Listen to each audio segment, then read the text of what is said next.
This is emotional for me, so give me a moment. I had a gentleman, he was 91. I got a call to go see him one afternoon, and I did.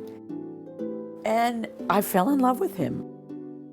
Not in the romantic sense, but I just had developed so quickly this very deep affection for this man.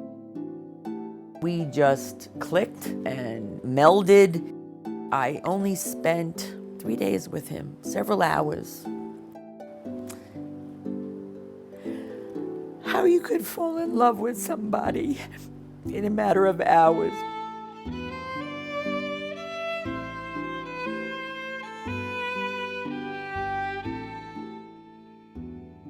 Hospice is a concept.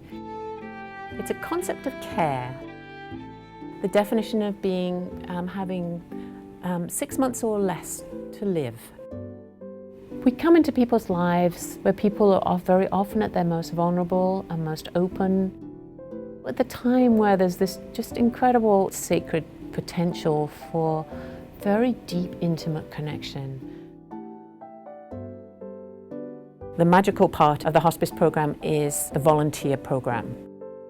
The volunteers are the eyes and ears in the home, and they are there doing companionship to, just spending time with this person. Hospice volunteers, we don't work, as individuals. We're a group, we're a community, we're a family. This is not about me at all. This is all about somebody else. I just close my mouth and open my ears and my heart and my eyes and just drink in this person who is not going to be here much longer. What the volunteers do is anything a good neighbor might do. We have musicians who go and minister through music. So to be able to sit with somebody whose voice is going to end, and they'll never be heard from again, not with our ears, not in the combination that is before us at this point.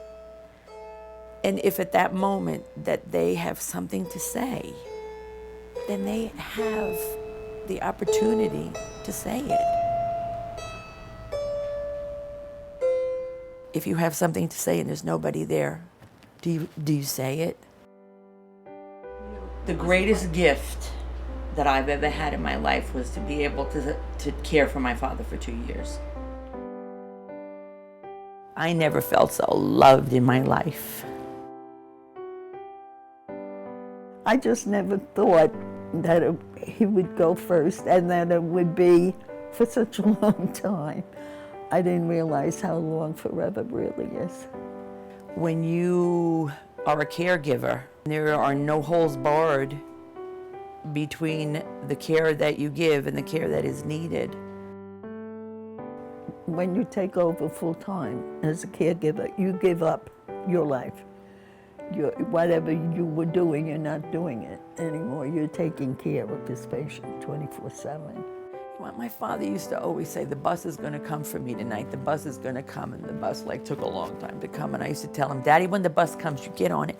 And that's what I tell my hospice people. I say to them, if the bus comes, get on it.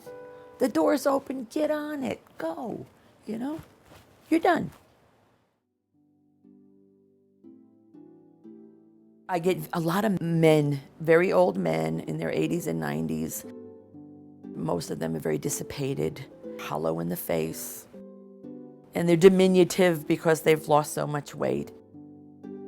When I spend that time with an elderly gentleman, it's like I relive the vigil with my father.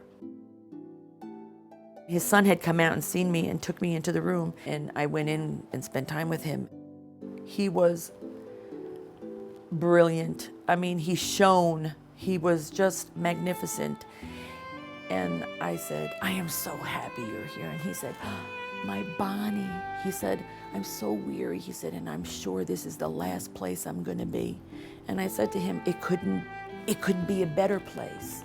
And I said, if the bus comes, get on it. He said, I am. In watching somebody die and watching them leave, that's like a celebration of their life.